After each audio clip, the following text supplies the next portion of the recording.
Hey, what's good? How are you guys doing? So today we have ikesmissing the Honorable 1 a.m. type beat. It's been a while since I last recorded. I recorded this video like 20 times maybe today.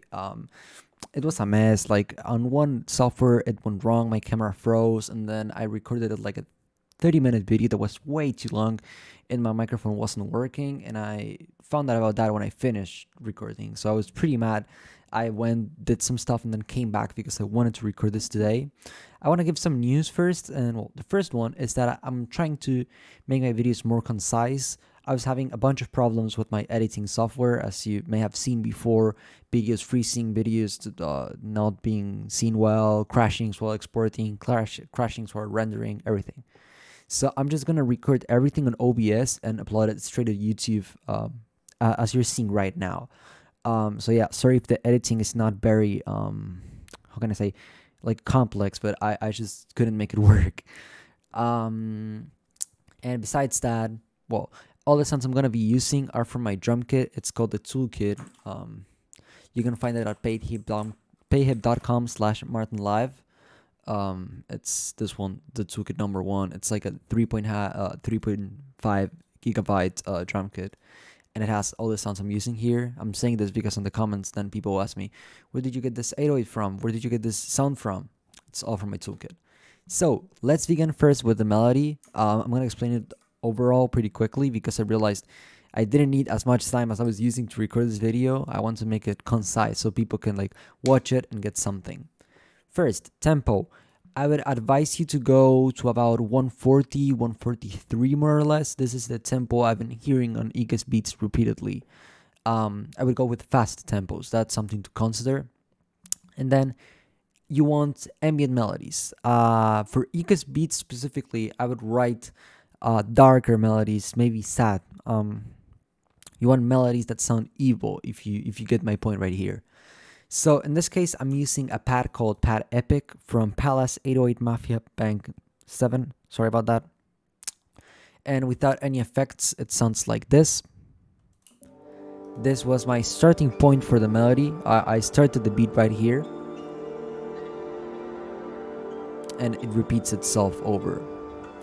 I wanted to make it more ambient, so the first BST I added was Fruity Convolver. I went to presets, blur white, and turn the wet a little bit up, and then took some of the low end that was added with an EQ, and it sounded like this, which is pretty much the same thing but more ambient, more spaced if you want.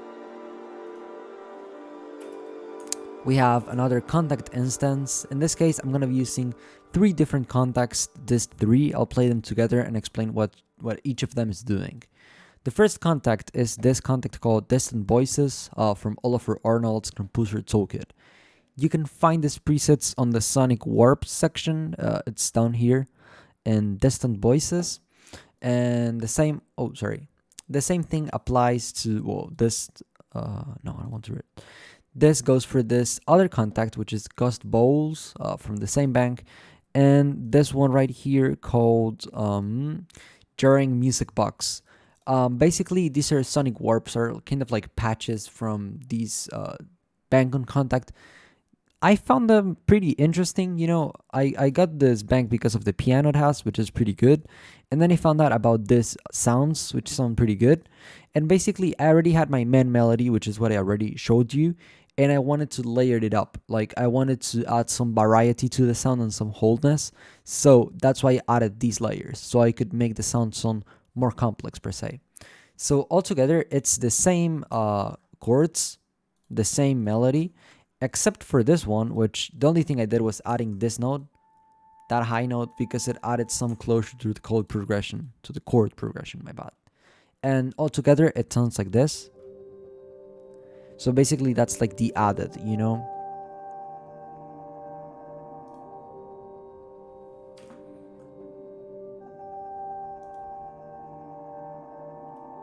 And with the Omnisphere, it sounds like this.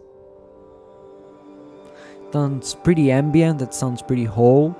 What you want to aim for is a melody that sounds evil, that sounds full. You know, you want a melody that surrounds you, if you get my point.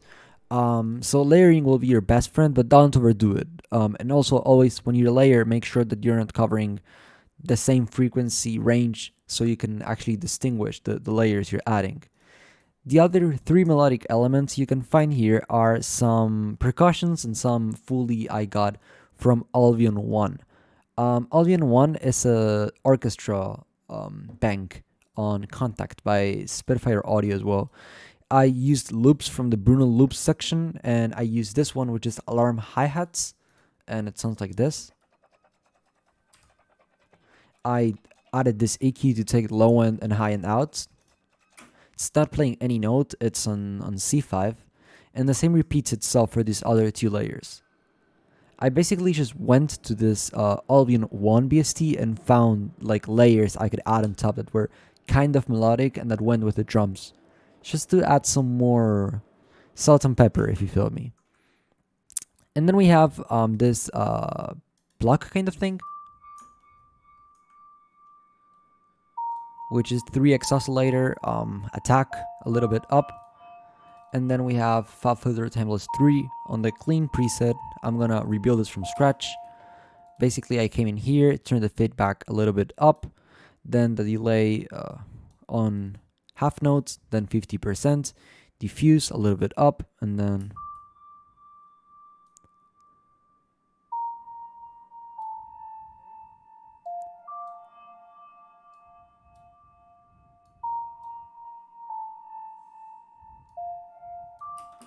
trying to remake it exactly.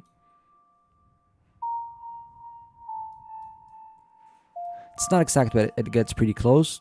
I added some EQ on the low end to make it sound less muddy, and I added some effector on the flanger preset to make it sound more like ruined.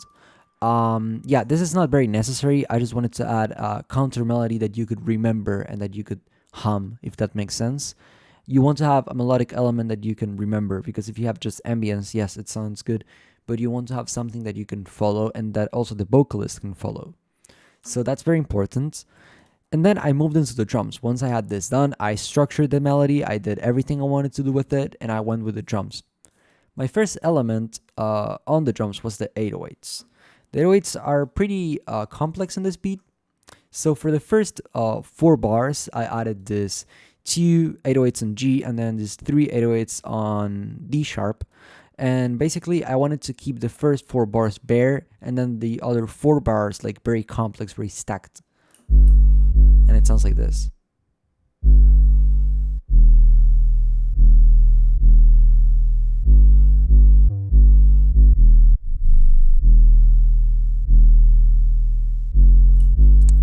For EK type beats, I would go with 808s that have a little high ends.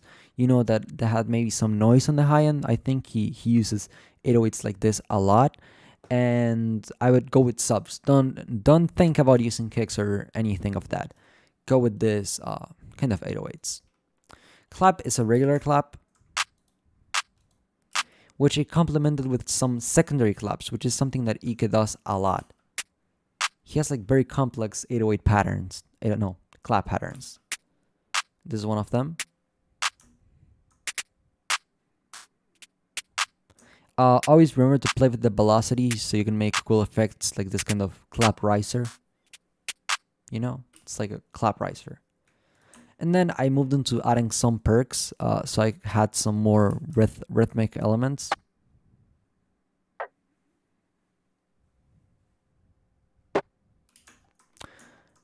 Hi-hats. I added this little entrance here because I know I would have a little clap or snap here. So what I did was just adding a bunch of hi-hats and putting them in a way that would feel like a riser for the snap. So if you play them together, it sounds like that.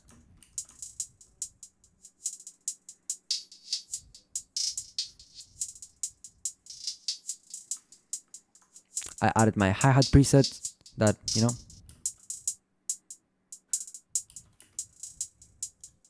you can also find that on my toolkit on the preset section, mixer and hi-hats. And we had this open hat. So without any effects, and then with Timeless 3, it sounds like this. I'm gonna remake it from scratch. We go to clean. You will have this default setting, which I don't like because of the wobble and the random. So just go to clean. Turn the feedback all the way up. No, not all the way up. Turn the feedback a decent amount up, something like 75. Then go half note, diffuse on, diffuse all the way up, and mix all the way up. And then you have your open hat. For the intro, which is this intro right here, it's pretty easy to deconstruct. I have FFilter Pro R, which is a reverb. It starts like this. So basically the space goes all the way down, and the decay rate goes as well all the way down to 50. It gives this studio kind of vibe you can hear. And then I automated the distance from far all the way to I think 0%, but I'm not sure. Yeah. So you can hear how the reverb gets closer. Next thing is gross beat. Go to flanging and then wish wash, and that's what makes this effect. That's called wish wash. I automated it there. For the volume, like this, to go down and up, I created an automation here and then turned up and down. That's something that Ike does a lot on his beats. He automates the volume a lot to do like tricky volume stuff on the beats, if you get my points. And then I added this two effect that you can hear throughout the beat.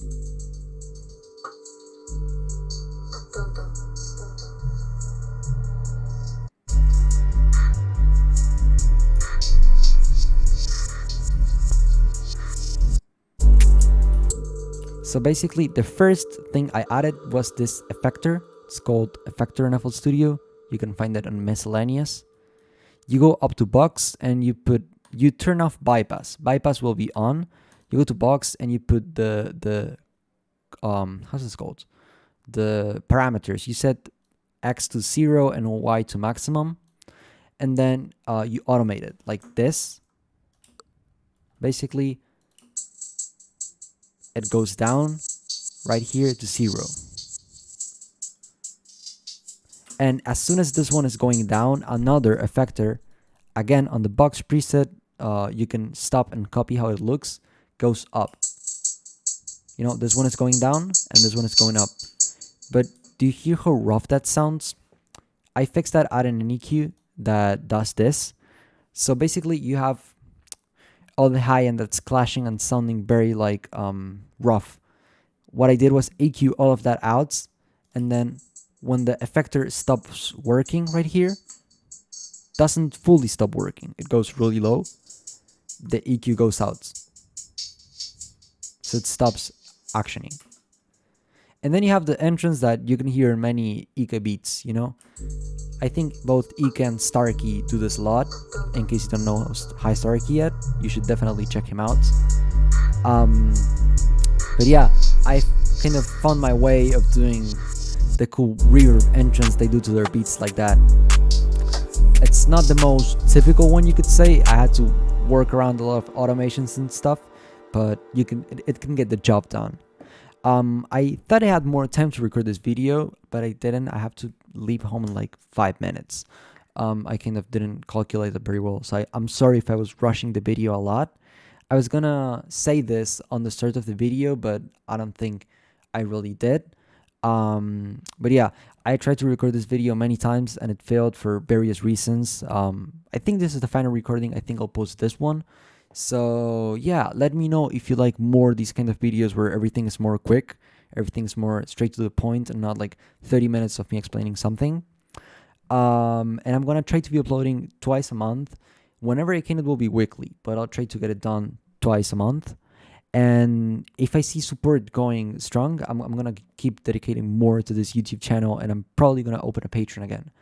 I just think that now that I have cleared out my schedule more and I have kind of looked around and found a way to manage both music, school, work, and everything, I think I can do it. And yeah, I hope you enjoyed this video and leave me suggestions in the comments for next one. I saw somebody asking for Marlon the Boys type beat. So I'll look into that and I'll see you in the next one. Hopefully next week. Bye bye.